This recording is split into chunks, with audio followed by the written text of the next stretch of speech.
Felicitation program was organized by All T-Tribe Students Association, which is also known as ATSA, to felicitate the successful candidates of HSLC and HSSLC on Wednesday at Number Nadi Bagan Mini Stadium Hall, Deopani.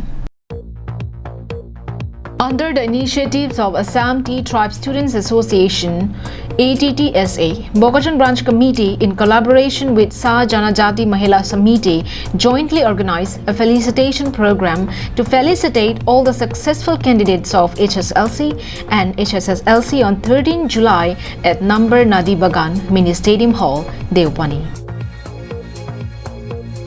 The event was chaired by Biren Datta, ex-principal of Deopani College.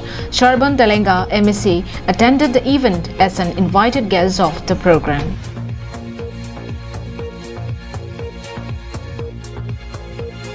Rakesh Mohananda, President ATTSA, Bokajan Branch Ranjit Singh, Social Activist, Jodu Saikya, President of AJYCP, Borbathar Branch Pintu, Senior teacher and notable dignitaries from the region also attended the event to grace the occasion.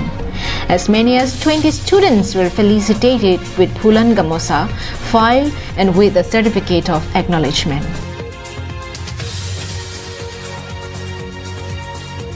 Anantarang's report from Bokajan for Karbi Anong Live.